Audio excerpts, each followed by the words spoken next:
Vocals. This was a fun one to do. I'm gonna zoom in here so you can see what I got going on with the vocal patches here. Basically, I've got about 8 to 10 vocal tracks going on. For the verse, I had 6, panned left and right. It's a very wide sort of vocal thing we have going on in the verse. I wanna bother God. I wanna feel the ground beneath my feet. And then when I go to the chorus, I added more lows, highs, harmonies. Goodbye! That was like waves harmonies there. So the chorus sounds really full. Goodbye!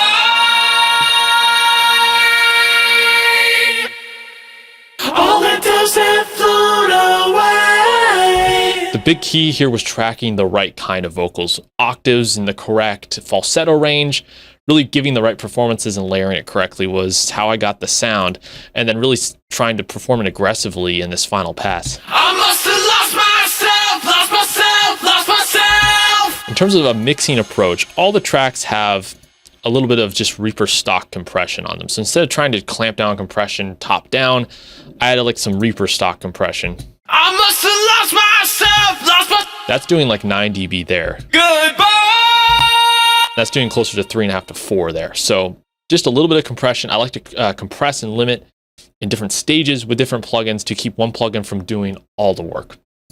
Then for tuning, everyone knows I love to use Metatune.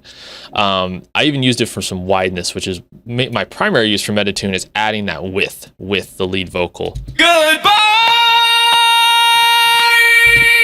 You can see how that adds some air to the vocal as well, and then I tuned it as well. These vocals are very tuned on the original track as well, so I had no problem with that. You can see that's on every track here. For the vocal bus, it was really quite simple. There were a few layers that I added on that just needed to be there. So if I take the plugins off, Goodbye.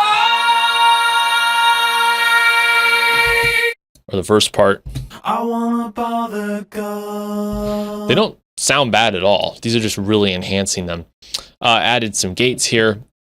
Oh no, I had 2. That was probably an accidental one I added there.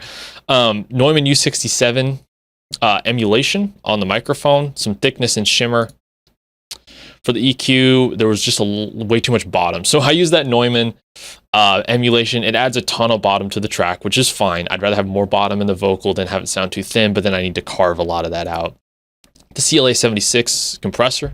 I wanna bother God. It's not doing a ton of work in the verses, but as we get to parts like this, I must have lost myself. that's really adding the aggression and presence. Reaper stock saturation, Reaper limiter, just kind of knocking the vocal back a few dB, even everything out. I wanna bother God.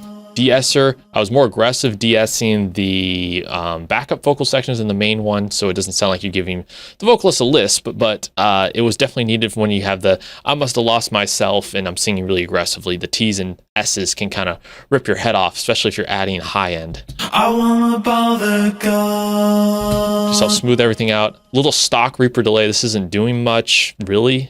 I wanna bother God. Just adding some ambience to the thing. And then Valhalla Supermassive. Then I like to cap it off with Silk Vocal just to make sure I'm not having a rogue S or T coming out of the speakers, ripping the listener's head off here. I wanna bother God. I wanna feel Really, if you've done your job in the tracking stage, you've done your job mixing up from that point, you're not going to have to go way over the top of something like Silk Vocal, but I like to come in here just to put a layer of multi-band essentially to keep that vocal reined in. So the vocals sound like this. I'll play up until the chorus. But I got a smile full of broken teeth.